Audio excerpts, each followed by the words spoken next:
puisque le mandat de 2012 a été jugé hors de portée de la loi nouvelle, cela signifie qu'il est resté soumis à la loi ancienne, la loi, c'est-à-dire la loi de 2001 oui. Modifiée.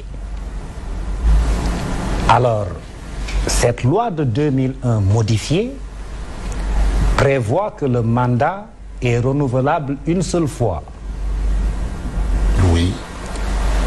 Et puisque le président Macky Sall a obtenu en 2019 un deuxième mandat, on peut donc légitimement penser que le mandat de 2012 a été déjà renouvelé une fois en 2019 et qu'il ne peut plus l'être. Mais lui-même, il l'a dit, Macky Sall, il l'a dit, le président Macky Sall.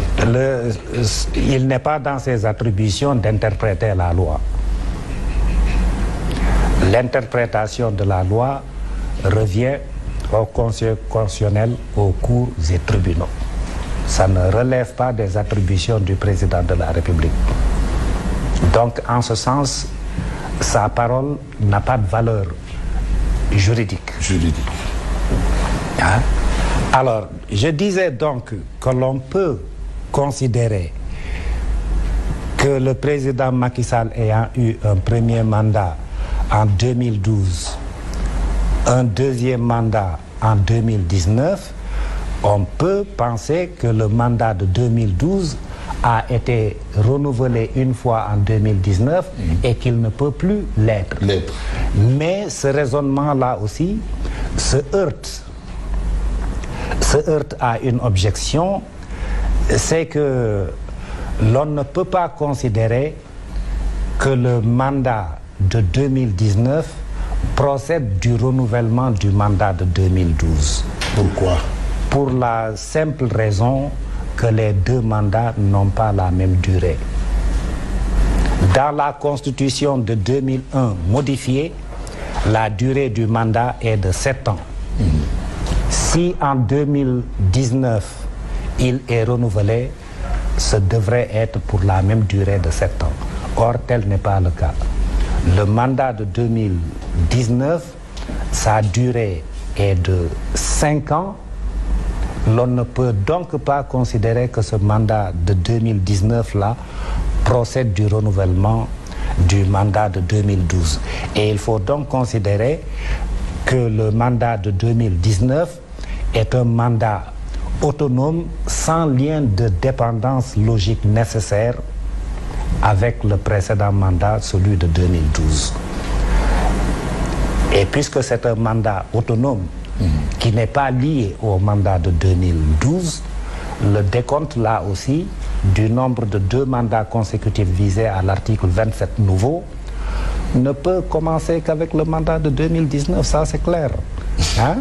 C'est clair puisque le mandat de 2012, il est hors de portée de la loi nouvelle. Ouais. Hein? Là, vous évoquez un problème mathématico-scientifico.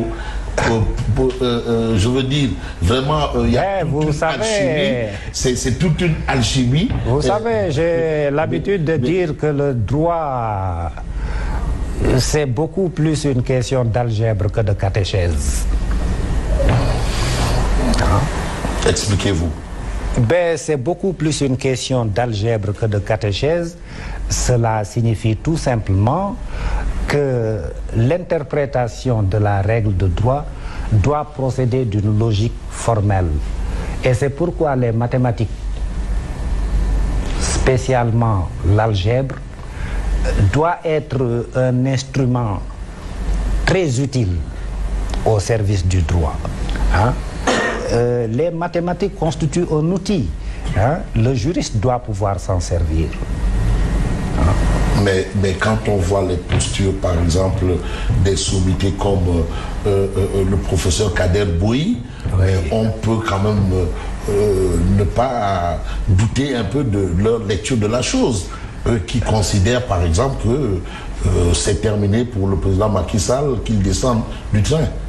Le professeur Kader Boui, que je respecte beaucoup, pour m'avoir d'ailleurs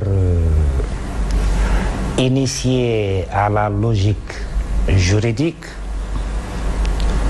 Il a été mon professeur, c'est lui qui a guidé mes premiers pas à la faculté de droit.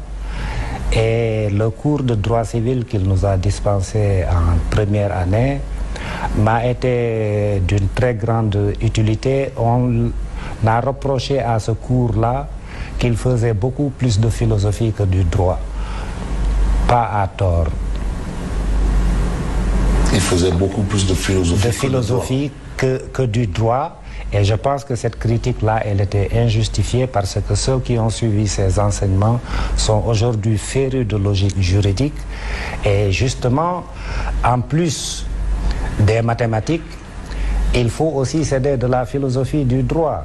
C'est-à-dire que il ne faut pas simplement former des techniciens de la règle de droit, mais il faut aussi former des penseurs de la règle de droit. Et j'ai dit une fois au cours d'une émission